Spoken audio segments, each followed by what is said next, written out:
Hello बच्चों, मैं doctor Sunita Nandal कक्षा 11th के लिए अभिव्यक्ति और माध्यम का सेकंड चैप्टर है पत्रकारिता के विविध आयाम, उसकी सेकंड वीडियो लेकर आई हूँ। प्रश्न बनता है समाचार किसे कहते हैं। पहला प्रश्न पढ़ा था हमने, पत्रकारिता से क्या अभिप्राय है।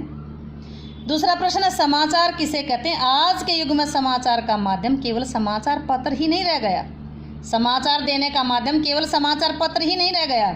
इस क्षेत्र में रेडियो, टेलीविज़न, इंटरनेट आदि भी सम्मिलित हो गए हैं। समाचार मूलतः एक घटना ही होती है जिसे पत्रकार समाचार का रूप देकर प्रकाशित या प्रसारित करवाता है। समाचार वास्तव में एक घटना ही होती है जिसे पत्रकार समाचार का रूप देकर के प्रकाशित या प्रसारित करवाता है। यहाँ समाचार की प्रमुख परिभाषाएं दी गई हैं। समाचार है क्या कि परिभाषाएं जो इस प्रकार हैं। किसी घटना की रिपोर्ट ही समाचार है, किसी घटना की रिपोर्ट ही समाचार है। समाचार जल्दी में लिखा गया इतिहास है, समाचार जल्दी में लिखा गया इतिहास है। किसी घटना की रिपोर्ट ही समाचार है।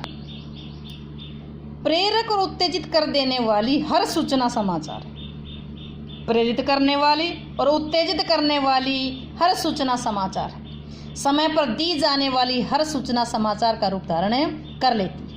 समय पर दी जाने वाली हर सूचना समाचार का रूप धारण कर लेती है।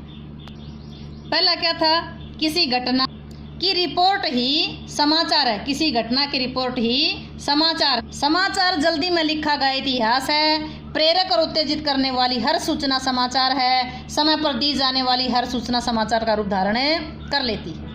हम ये जान गए हैं कि हर घटना, हर सूचना समाचार नहीं होती।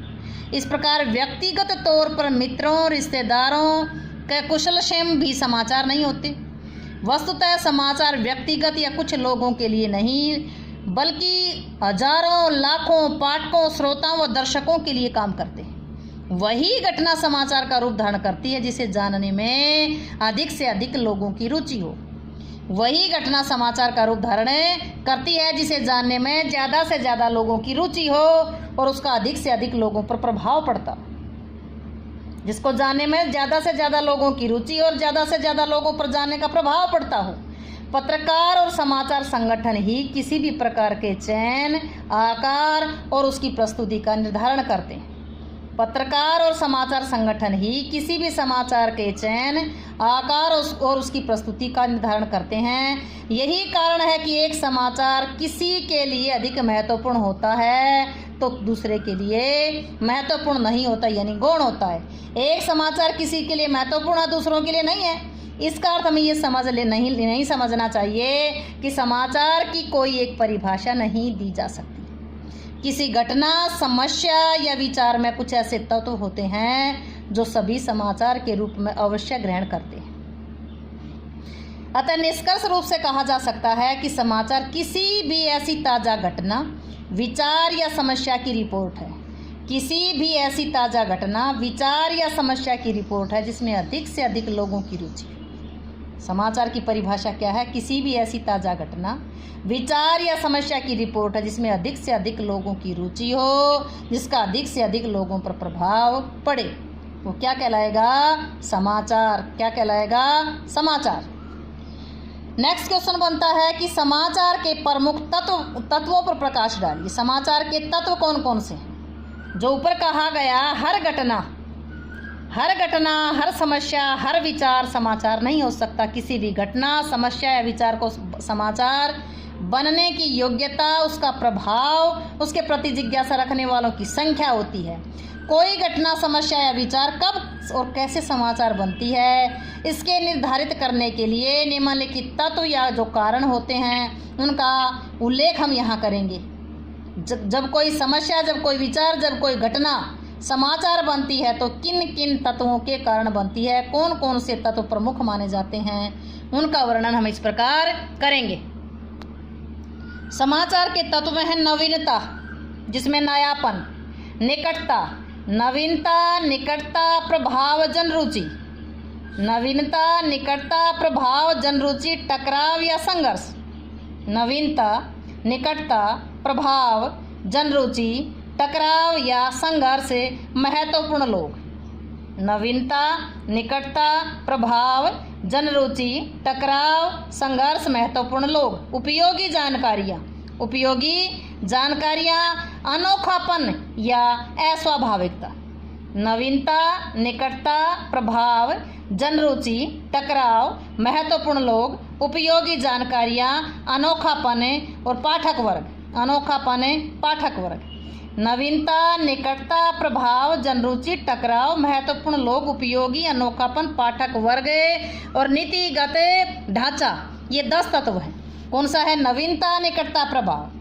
नवीनता, निकटता, प्रभाव, जनरुचि, टकराव, महत्वपूर्ण लोग। 3-3 का बनाएंगे। नवीनता, निकटता, प्रभाव, जनरुचि, टकराव, महत्वपूर्ण लोग, उपयोगी जानकारी, अनोखापन, पाठक वर्ग।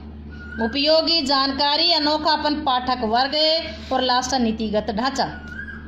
फिर देखेंगे नवीनता, निकटता, प्रभाव, जनरुचि, टकराव, महत्वपूर्ण लोग, उपयोगी जानकारी, अनोखापन, पाठक वर्ग और नीतिगत ढांचा। सबसे पहला तत्व है नवीनता। नवीनता क्या है? किसी भी घटना, समस्या या विचार के लिए समाचार बनने के लिए खबर का ताजी और नई होनी चाहिए, नयापन होना चाहिए।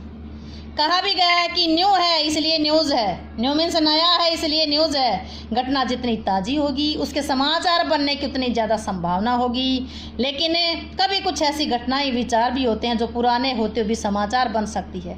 जैसे द्वितीय महाविश्व युद्ध के विषय में कोई ऐसी जानकारी जो पहले नहीं थी और आज पता चली। किसी गांव के जीवन में 20 साल पहले हुए परिवर्तन की सूचना आज पता चलती है तो वो भी एक समाचार बन सकती है। बाकी न्यू है तो न्यूज़ है। दूसरा है निकटता। निकटता भी समाचार का महत्वपूर्ण तत्व है। किसी समाचार पत्र में किसी घटना को स्थान दिया जाता है क्योंकि वह उसके कवरेज क्षेत्र में घटित होती है, क्योंकि वो उसके नज़दीक होती है, या पाठक, श्रोता या दर्शक समूह के कितने निकट हुई है। स्पष्ट है कि हम अपने मोहल्ले, नगर, प्रदेश व देश की घटनाओं के जानने के बारे में कितना अधिक उत्सुक होते हैं। इसी प्रकार भौगोलिक निकटता के साथ साथ सामाजिक और सांस्कृतिक समीपता से भी जुड़ी हुई घटना समाचार बनती है। सांस्कृतिक निकटता के कारण विदेशों में बैठे हुए भारतीयों से जुड़ी घटना को जानने की जिज्ञासा हम में रहती है कि भारतीयों में क्या हो रहा है। इस प्रकार निकटता समाचार का एक महत्वपूर्ण तत्व है। पहला तत्व क्या था? न्यू है तो न्यूज़ है, नवीनता। दूसरा है निकटता। तीसरा है प्रभाव, उसका असर। किसी भी घटना का जितना अधिक प्रभाव समाज पर होगा उतना ही ज़्यादा समाचार बनने की संभावना होगी। उदाहरण के लिए सरकार द्वारा लिए गए किसी फैसले से 200 लोगों का लाभ होगा तो कोई इतना बड़ा समाचार नहीं होगा जितना कि उससे लाभान्वित होने वालों की संख्या अगर 1 लाख से ज़्यादा हो। अतः घटना के प्रभाव से, उसके परिणाम की दृष्टि से भी उसका समाचार या महत्व आंका जाता है। जितना ज़्यादा प्रभावशाली हो, जितना ज़्यादा लोगों पर असर होगा उतनी ज़्यादा प्रभावशाली होगी। अगला है जनरुचि। जनरुचि, लोग कितना इंटरेस्ट ले रहे हैं, लोग कितनी रुचि ले रहे हैं। जिस घटना, जिस विचार समस्या में जितनी ज़्यादा लोगों की रुचि होगी उतने ही ज़्यादा समाचार बनने की जो घटना समाचार बनेगी। कोई भी घटना तभी समाचार बनती है जब उसके विषय में दर्शकों, पाठकों की बड़ी संख्या जानने की रुचि रखती हो। कोई भी समाचार संगठन अपने पाठकों, श्रोताओं को रुचि को ध्यान में रखते हुए समाचारों का चयन करता है। जनरुचि में परिवर्तन के साथ साथ मीडिया में भी परिवर्तन आता है। लोगों की जो रुचि है वो महत्वपूर्ण तत्व है। पहला था नवीनता, निकटता, प्रभाव और जनरुचि। अगला है संघर्ष या टकराव। किसी घटना में टकराव या संघर्ष का होना समाचार होने की संभावना को बढ़ा देता है, क्योंकि टकराव या संघर्ष का सीधा प्रभाव कहाँ पड़ेगा? जीवन पर पड़ेगा। लोग उससे बचना चाहते हैं, इसलिए लोग उसे जानने की इच्छा रखते हैं। टकराव किसी भी प्रकार का हो सकता है, जैसे युद्ध या सैनिक टकराव, 2 टीमों का मुकाबला, 2 टीमों के बीच में मुकाबला, 2 राजनीतिक दलों के बीच में राजनीतिक संघर्ष, 2 देशों की सैनिकों के बीच में टकराव। संघर्ष या टकराव, जितना ज़्यादा संघर्ष होगा उतना ही लोगों के जीवन पर ज़्यादा प्रभाव पड़ेगा। महत्वपूर्ण लोगों के जीवन से जुड़ी घटनाओं के बारे में लोग जानने की इच्छा रखते हैं। जैसे कोई महान नेता हो, कोई महान एक्टर है, किसी महान नेता की बीमारी, किसी अभिनेता या अभिनेत्री, क्रिकेट खिलाड़ी का विवाह आदि करना। जो ये है, जो महत्वपूर्ण लोग हैं उनका जो जिक्र होगा, उनकी जो घटना है वो समाचार तुरंत बन जाती है। उपयोगी जानकारियाँ, रोज़मर्रा जो डेली रूटीन की जो चीज़ें हैं उनको प्रभावित करने वाली सूचनाओं में भी समाचार बनने की संभावना होती है। मौसम कैसा रहेगा, मानसून कब पहुँचेगा, स्कूल कॉलेज की छुट्टियाँ कब होंगी, जो ये मेन जो जानकारियाँ हैं, ऐसी उपयोगी सूचनाओं में भी लोगों को काफ़ी इंटरेस्ट रहता है, लोगों की काफ़ी रुचि रहती है। अनोखापन और अस्वाभाविकता, अनहोनी अस्वाभाविक घटनाओं में भी समाचार होने की संभावना होती है, जैसे शेर हिरण के बच्चे के साथ खेलने की घटना।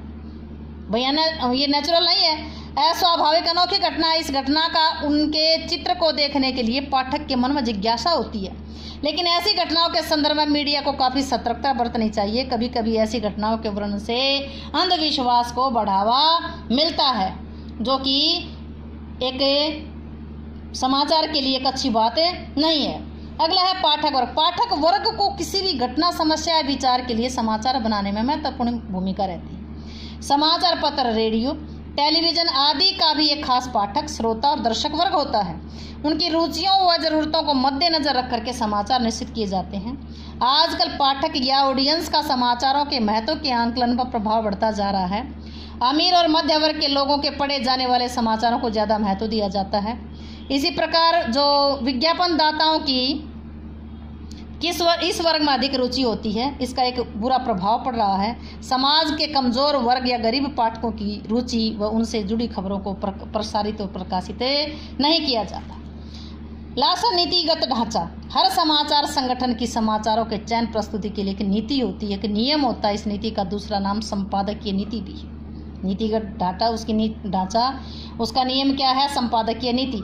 संपादकीय नीति का निर्धारण समाचार संगठन के संपादक या जो उनके स्वामी होते हैं, मालिक है, वो करते हैं। ये संगठन संपादकीय नीति के अनुकूल ही समाचारों का चयन करते हैं, सिलेक्शन करते हैं, किंतु इसका तात्पर्य ये नहीं है कि वे इसके अतिरिक्त किसी दूसरे समाचार को प्रकाशित या प्रसारित नहीं करते। जो न्यूज़ आई है उनको पहले सेलेक्ट करेंगे, छपना चाहिए या नहीं छपना चाहिए, पहले ये समाचार संगठन के संपादक करेंगे। संपादकीय नीति से भिन्न समाचारों का चयन अवश्य करते हैं, किंतु प्रमुखता उनको नहीं दी जाती। प्रमुखता उनको दी जाती है जो उनके द्वारा सेलेक्ट किए होते हैं, उनके द्वारा उनका चयन किया होता है। तो ये था समाचार के प्रमुख तत्व। वीडियो समझ आई हो तो वीडियो को लाइक करें, शेयर करें, चैनल को सब्सक्राइब करना ना भूलें।